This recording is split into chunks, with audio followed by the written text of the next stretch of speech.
Conociendo el proceso penal chileno. Día a día nos vemos envueltos en noticias que hablan de diversos delitos, como hurtos, portonazos e incluso homicidio. Es por ello que es muy importante que entendamos y conozcamos cómo funciona el proceso penal chileno y qué es lo que finalmente pasará con el sujeto que se sospecha cometió un crimen. Así, evitamos todas las confusiones que puedan existir sobre el tema, como por ejemplo, creer que todos los delitos terminan siendo sancionados con una condena, porque adivina qué, esto no es así. Para que puedas entender fácilmente un proceso que parece ser tan complicado, te invitamos a ver las siguientes cápsulas. En primer lugar, para comenzar a entender este sistema, debemos mencionar los principios que influyen en este. Pero, ¿qué son los principios? Imaginemos que estamos frente a una construcción antigua, como esta. Esas columnas que sostienen al techo son los principios. Son pilares básicos que construyen el sistema que tenemos y que orientan la forma en la que deben actuar los distintos sujetos que participan en el mismo. Entre ellos podemos encontrar algunos conocidos como el principio de presunción de inocencia del imputado. Con él ninguna persona puede ser considerada culpable de un delito mientras no sea condenada, cuestión que ocurre en la última etapa de este camino. El principio de única persecución.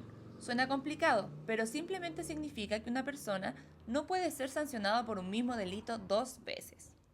O el principio del ámbito de la defensa, en que toda persona tiene derecho a ser defendida por un abogado y a poder intervenir en las diversas etapas.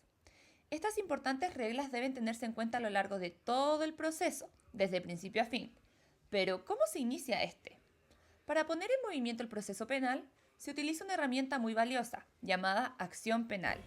Ella nos sirve para comunicar al juez que se ha cometido un delito, por lo que funciona como un informante, a fin de que éste sea castigado por el tribunal, poniendo en movimiento el proceso. ¿Y quién puede ejercerla?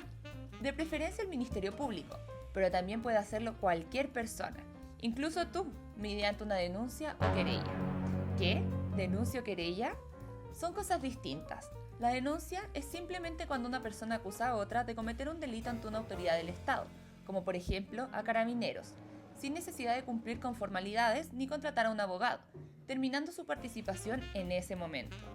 Mientras que la querella es el ejercicio de esta acción penal de la que hablábamos ante un tribunal penal, para que se ponga a investigar un delito. Quien lo haga puede participar en todo el proceso, que surja como consecuencia de interponerla, para lo que sí necesitarás un abogado y debe ser más bien formal, es decir, debe cumplir con ciertos requisitos que estipula la ley. Ahora, continuando con lo anterior, esta acción penal puede ser de tres tipos. Pública. Es aquella ejercida por el Ministerio Público en nombre de toda la sociedad o por ciertas personas autorizadas en la ley. Esta puede ser interpuesta por el Ministerio por su propia voluntad una vez que se toma conocimiento de los hechos, ya que con ella se trata de buscar que se investiguen y sancionen aquellos delitos que como comunidad rechazamos. Por ejemplo, el intento de parricidio. Privada. Es aquella ejercida únicamente por la víctima, o sea, por la persona afectada por el hecho, y es solo respecto de ciertos delitos mencionados en la ley, como por ejemplo la calumnia y la injuria. Lo dije en las redes sociales, espero también verlo preso ese tipo, porque es un delincuente. Y lo dije en las redes sociales, y lo digo aquí, y que se querelle cuando quiera, es un hijo de puta. He dicho, presidente. Privada previa instancia particular. Ella requiere a lo menos de una denuncia o querella por parte de la víctima para lograr que el tribunal investigue el delito. Ella procede solo respecto de ciertos delitos, como por ejemplo la amenaza simple. Pero, ¿quiénes participan en el proceso penal? ¿Quién es la víctima? ¿Quién es el Ministerio Público? Para entenderlo, imaginemos que estamos en una obra de teatro.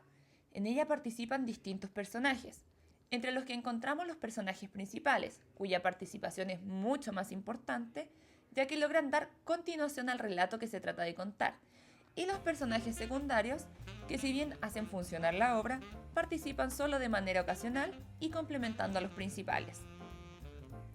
En este caso, los personajes principales del proceso penal son los que la ley denomina en su artículo 12 como intervinientes.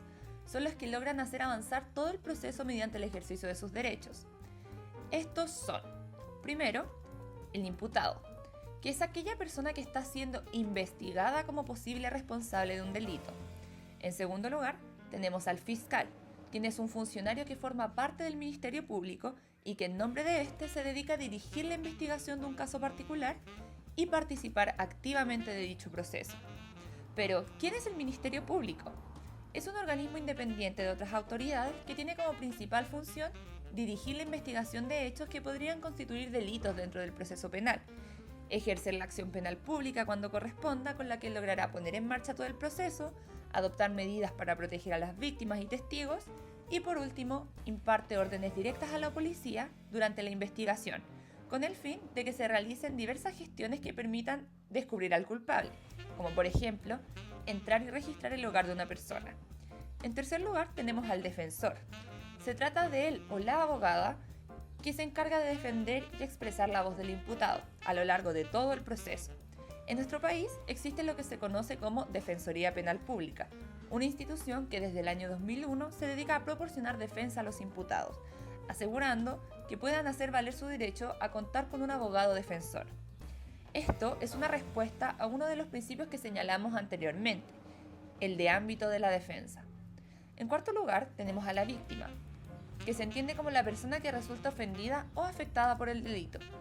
Si esta persona no puede ejercer sus derechos en el proceso, como por ejemplo, en caso de que haya resultado muerta por el delito, se va a considerar como víctima por la ley al esposo conviviente civil y a los hijos.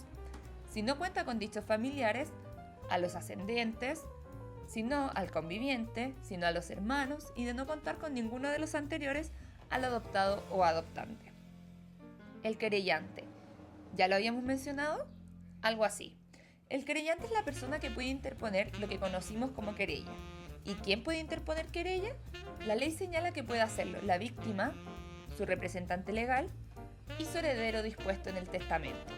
Ahora, continuaremos con los personajes secundarios de nuestra gran obra, quienes serán denominados sujetos procesales, quienes también intervienen en el proceso penal, pero actúan en la medida que los personajes principales lo hagan.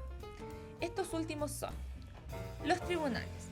Se trata de los órganos encargados de administrar la justicia en nuestro país, existiendo distintos tipos y dedicados a conocer diversas materias, como por ejemplo asuntos laborales, familiares o penales. En este último participan específicamente los siguientes. Los jueces de garantía.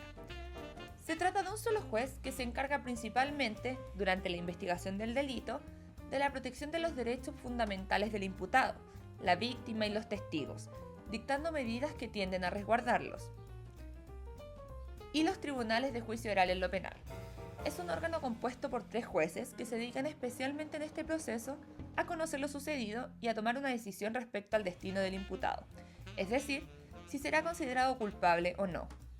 Ojo, porque eventualmente y en casos muy puntuales pueden conocer de estas materias los tribunales superiores, es decir, la Corte de Apelaciones y la Corte Suprema, tribunales que dentro de nuestro sistema tienen la mayor jerarquía.